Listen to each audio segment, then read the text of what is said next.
Hey, Charles. Yes, absolutely. I'll be glad to provide some final recommendations, most certainly. Let's go ahead and take a look at the ad. Okay, as far as the magazine ad goes, we'll start with the magazine ad. I think you've already made some adjustments here. That's fantastic.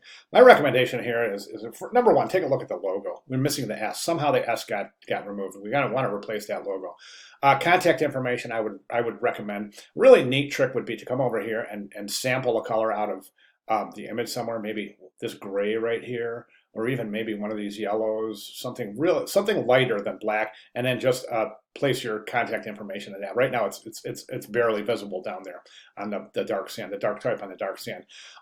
Spacation and Paradise. That Spacation headline doesn't make any sense because you're not referring to the spa anywhere in your writing. Okay, so my recommendation here is this: is I would say take this Relax, Recharge, Reconnect Romance and this Free from Champagne, combine those all into a paragraph that is kind of uh, summarizing the Spacation and Paradise headline and subhead. So my recommendation would be to take, line it right here somewhere, but take your text box right about here, okay?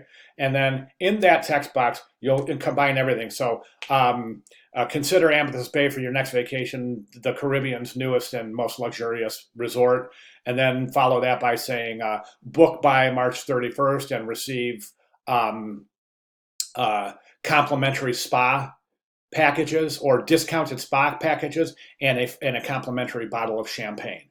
Okay, so you're combining everything into one paragraph and really isolating everything to really two different areas of text so the eye doesn't jump around the ad too much. I think that's going to really clean things up. Now, at that point, let's go ahead and take a look at the banner ad. I've got the banner ad and I'm going to load it up right now, but I want you to watch what happens. Okay, so here's the banner. Okay, it animates once and then it stops. So what I would recommend here is placing that on a forever loop when you save it. That'll ensure that it continuously plays. And what you want to do here is you want to have the type fade in, okay, and then fade it out, but not till it's completely invisible, and then fade back in. You don't want there to be any point in the banner where the call to action or the promotion is completely out of sight because the viewer might miss something. Okay, at this point, I would recommend this.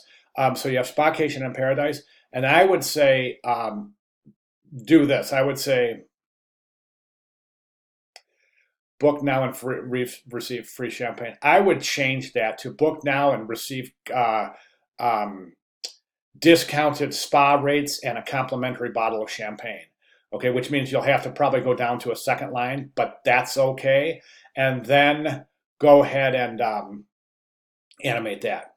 Other than that, I think everything else is really pointing in the right direction. I think you're doing an excellent job. You're showing very, very good proficiency. One thing I would recommend also is you see these kind of color bands right here? Instead of a smooth gradient, it's creating these kind of like color bands. If you go into the GIF settings while you save, there's a slider called Dither, D-I-T-H-E-R. First of all, make sure that your colors are set up at 256, and then the slider that's called Dither, slide that all the way to 100%. It's going to increase your file size a little bit, but that's okay. It's going to take care of this color banding and give smoother transitions therein. Okay, so those are my recommendations. If you have any questions at all, please let me know. And thank you very much for taking the incentive to want to push your work to a higher level. I appreciate that. Okay, and as I said, of course, sorry about that. At this point, Charles, if you have any questions at all, please let me know. Thank you very much.